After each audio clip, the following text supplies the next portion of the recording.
One of the deceased is a security guard that works there, and according to the chief, quote, I think played a pivotal role in assisting this from being much worse.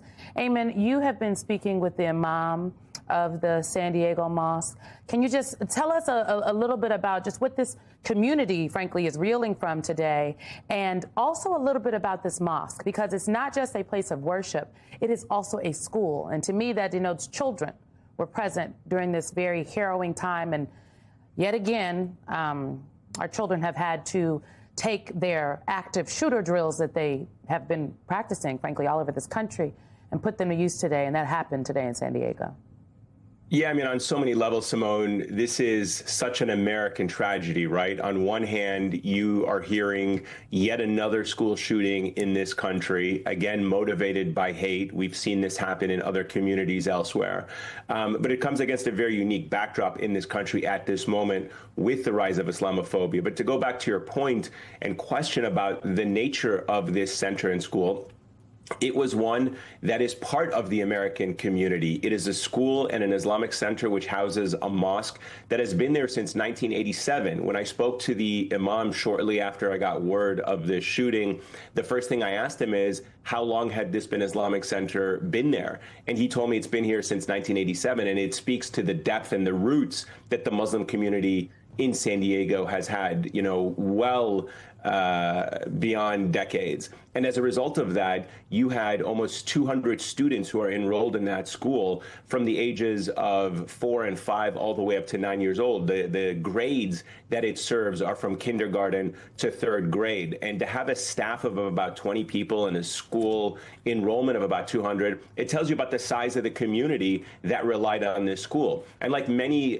private schools and religious schools in this country, it offered both educational services for the students who wanted to learn about their faith, but also a mosque for the community where people can congregate and pray and be a part of a larger community in San Diego. And so I think when I spoke to him immediately after the shooting, he was shook. And, we always expect our spiritual leaders to have a certain type of fortitude and a certain type of leadership skills in these moments. And he certainly did have that. He was able to provide his worshipers with a certain degree of comfort. But like anybody who has to live through this tragedy, he was deeply horrified. He was deeply scared. And at the same time, he was deeply worried about the parents who are rushing to the school to try to find out everything they could about the well-being of their children. But to your point, it's a school that had been, I don't want to say prepared for this moment. I don't think anybody could really be prepared.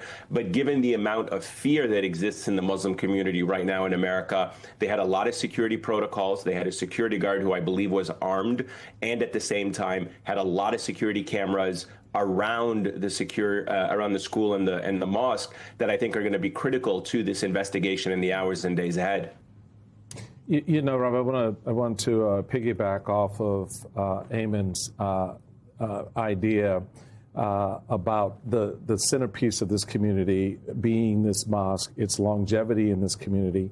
I want you to listen real quick to the Imam Taha Hassan and what he had to say about this moment. It is extremely outrageous to target a place of worship. Our Islamic Center is a place of worship. People come to the Islamic Center to pray, to celebrate, to learn. Not only Muslims, but we have people from all walks of life. Just this morning, earlier, a group of people, non-Muslims, coming just to learn about our faith and our cultures. So this is something that we have never expected.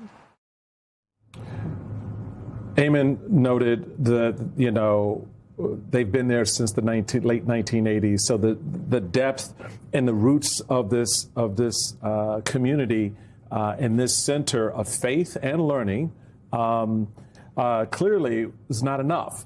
Those roots are no longer enough in this new space where our country is now being more polarized. Communities are being targeted.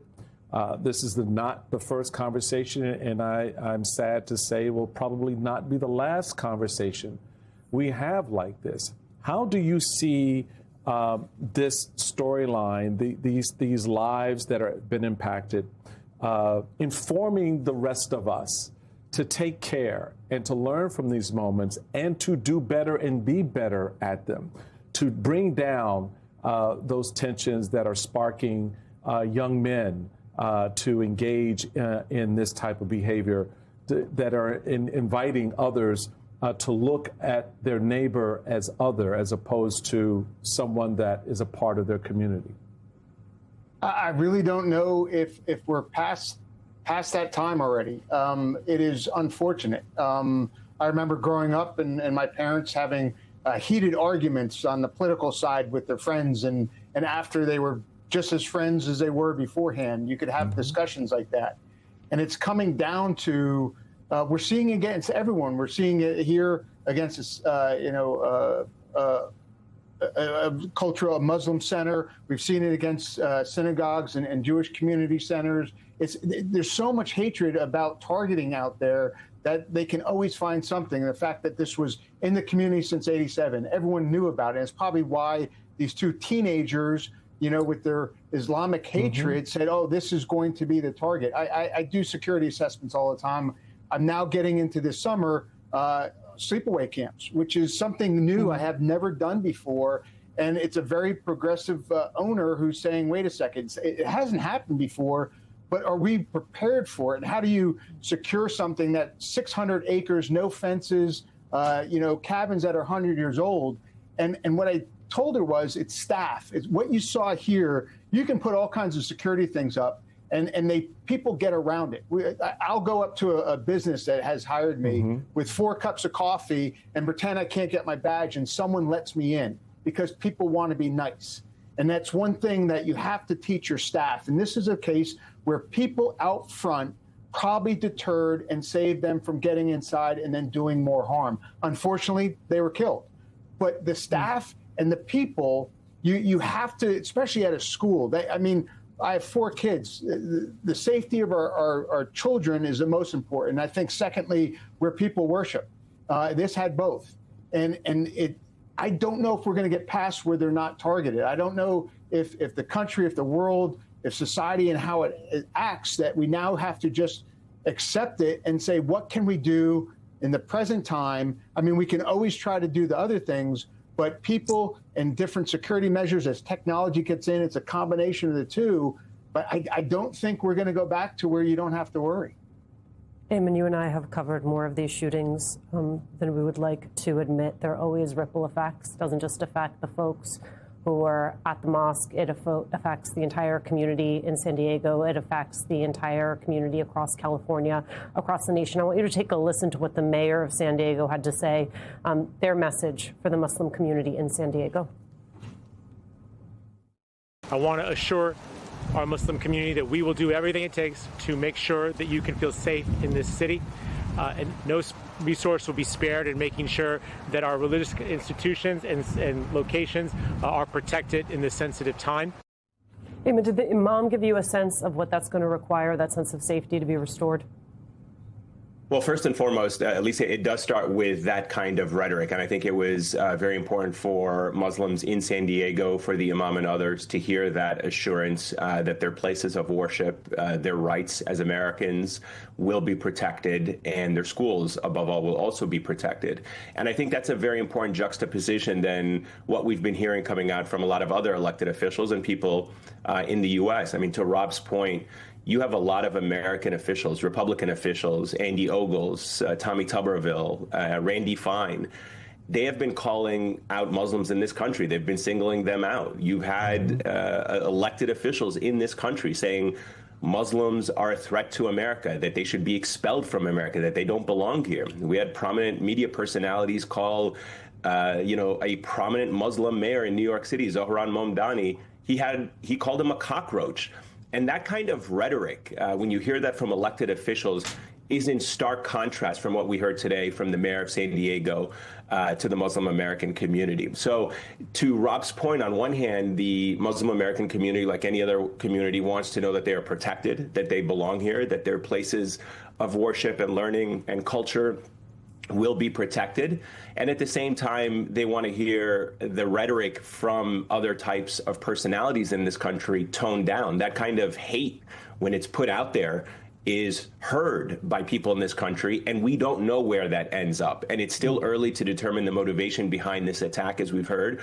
But now that we have this letter based on the New York Times reporting, and we heard from law enforcement officials that this will be investigated as a hate crime, you can't separate those two. There is a through line between the kind of vile rhetoric that we are hearing in this country in this moment.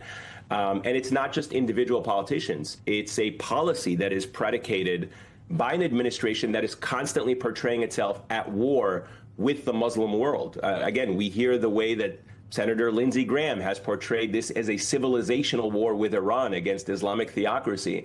Well, that is heard by people in this country sometimes in different ears, and in different ways it is interpreted as a possible call to violence. So it's important that in this moment in this country that we do hear from elected officials who come out, forcefully condemn this type of violence, forcefully condemn that kind of rhetoric that we've been hearing from both the administration and Republican officials in Congress.